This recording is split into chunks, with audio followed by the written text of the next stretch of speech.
किसी भी word document में हेडर और फुटर लगाने के लिए इंसर्ट टैब में हेडर या फुटर टैब पर क्लिक करते हैं या पेज के सबसे टॉप पोर्शन हेडर पर डबल क्लिक करने से हेडर पोर्शन ओपन हो जाता है।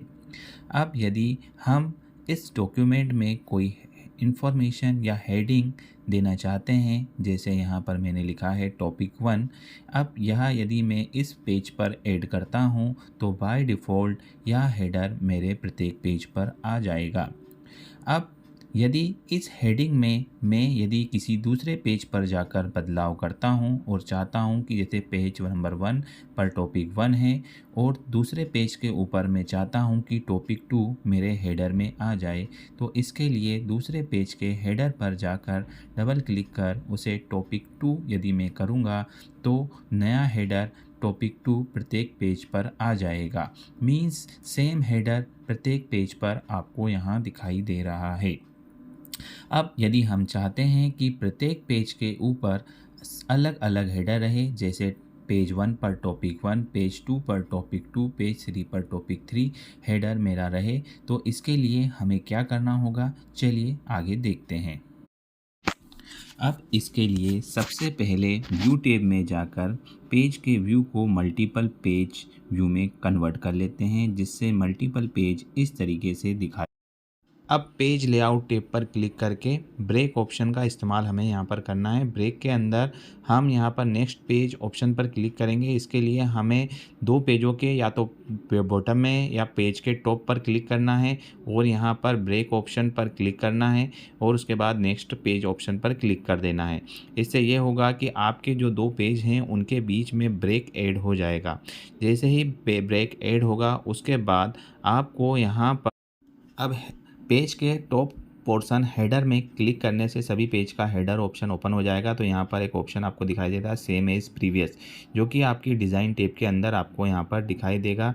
तो सेम एज प्रीवियस का मतलब है कि जो पहले वाला हेडर है वही हेडर दूसरे वाले पेज के टॉप पर रहे। तो इस लिंकिंग को हटाने के लिए हमको डिज़ाइन टैब के अंदर लिंक टू प्रीवियस वाले ऑप्शन पर क्लिक करना है। इसके लिए हम सेम एज प्रीवियस पर क्लिक करेंगे, जिससे कि लिंक टू प्रीवियस ऑप्शन हमको यहाँ दिखाई देगा। तो उस पर क्लिक करके उसे अनलिंक कर देना है। तो यहाँ पर आप देख रहे हैं कि यह वाला पोर्शन अनलिंक हो गया है।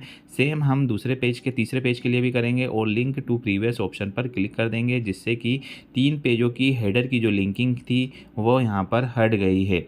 इसी तरह से हमें फुटर ऑप्शन के लिए भी इस तरह ऑप्शन का इस्तेमाल करना पड़ेगा, जिससे कि फुटर की लिंकिंग भी यहाँ से हट जाएगी। तो सेम हम यहाँ पर फुटर के लिए करेंगे। तो यहाँ पर भी सेम एज प्रीवियस हमको दिखाई दे रहा है। तो फुटर वाले पोर्शन में क्लिक कर कर यहाँ पर लिंक टू प्रीवियस ऑप्शन पर क्लिक करेंगे, जिससे कि पहले और दूसरे के फुटर की लिंकिंग हट जाएगी।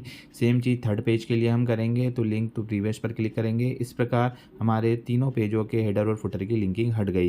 अब यहाँ पर पहले पेज पर हम नया फुटर ऐड करते हैं। चैप्टर 1 हम पहले वाला जो हेडर है उसमें हम ऐड कर देते हैं। सेम चीज़ हम दूसरे नंबर का जो पेज है हमारे उसके ऊपर हम नया हेडर ऐड कर देते हैं, चैप्टर 2। इस तरीके से हम पहले पेज पर चैप्टर 1, दूसरे पेज पर चैप्टर 2 और तीसरे पेज पर चैप्टर 3 की जो हेडर है वो ऐड कर देंगे, जिससे कि हमारे हर पेज के ऊपर अलग अलग चैप्टर के हेडर ऐड हो जाएं। इसी के साथ हम फुटर में ऐड कर देते हैं। फुटर के अंदर हम ऐड करेंगे end of the chapter 1, end of the chapter 2 और एंड ऑफ द चैप्टर 3, जो कि हमारा फुटर ऐड हो जाएगा। अब यहाँ पर व्यू टैब के अंदर वन पेज व्यू हम यहाँ पर कर लेते हैं, तो हमारा पेज इस तरीके से दिखाई देते हैं। तो अब यहाँ पर हम देखेंगे कि हमारा जो पेज है उसमें पेज नंबर 1 पर चैप्टर 1 हेडर में है और फुटर के अंदर एंड ऑफ द चैप्टर 1 है। इसी तरीके से दूसरे पेज पर चैप्टर 2 एंड में end of the chapter 2, chapter 3 end of the chapter 3। तो इस तरीके से तीनों पेजों पर अलग अलग हेडर और फुटर आ गए हैं।